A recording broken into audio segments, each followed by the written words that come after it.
Her grandfather died as a non-Muslim, and he left some money, whether it's a little or a lot. She mentioned $250. Can she donate this money? And why would she donate it? Why she's asking this question? Because the Prophet ﷺ prohibited inheritance between two followers of two different religions, not just Islam and Christianity, for instance, but in a Muslim state, Islam and Judaism, Christianity and Judaism, a Muslim and a fire worshipper and a Christian. There is no tawaruth or inheritance between followers of two different faiths. Just last Friday, as I was given a class and a new revert, she presented this question. It came in writing, and I answered the same answer. So after the lecture, I saw her, she was crying, and she said, but I love my family so much, and so on. I said, of course, as a matter of fact, you must have read in the Quran several verses encouraging you to love your family members, particularly your parents, more than before, and stated on you duties towards them more than before, even though they are not Muslims. As long as they do not oppose you on account of your faith or religion, they do not challenge you to convert you back from Islam, and even if they do, وَصَاحِبْهُمَا فِي الدُّنْيَا مَعْرُوفًا. First of all, he said, وَإِنْ جَاهَدَاكَ, if they do the juhd, if they struggle to hinder you from the path of Allah, or to make you partners to Allah in worship, فَلَا تُطِعْهُمَا, obey them not. وَصَاحِبْهُمَا فِي الدُّنْيَا مَعْرُوفًا.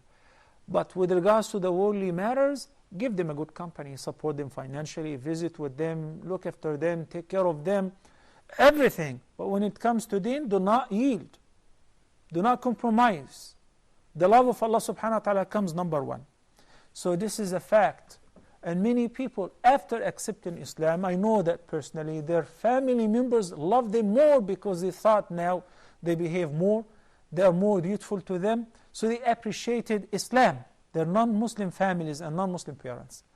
But we have to understand the mechanism of preventing the inheritance between Muslims and non-Muslims, whether you are the giver or the taker.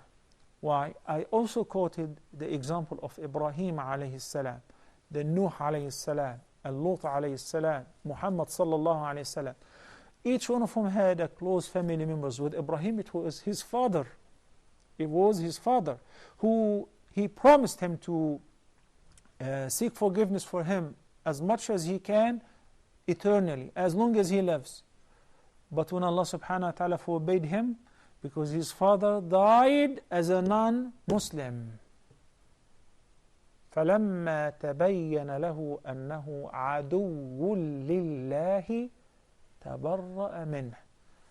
When it has become obvious to Ibrahim a.s. that his father was Allah's enemy, we cannot judge that unless if he dies in a state of disbelief. Khalas. He died as a non-Muslim. تَبَرَّأَ مِنْهُ. Ibrahim a.s. disowned his father because he has not become his father anymore. When you have the love of your Creator versus the love of anyone else, no one should love anyone more than his parents, because they were the main reason behind my existence. They are my origin. But who existed my parents? Who brought them to this life? Who facilitated for them to have me? The Creator. So the love of Allah, the Creator, should come first. لا يؤمن أحدكم حتى يكون الله ورسوله أحب إليه مما سواهما. None of you will be a perfect or a complete believer until Allah and His Messenger are dearer to him than anything else, including his parents, his children, his wife. With Nuh alayhi salam, Allah subhanahu wa ta'ala made it very clear to him that when his son drowned before his very eyes, he said, he's not one of your family members anymore. He's not your son, because he's an evil deed.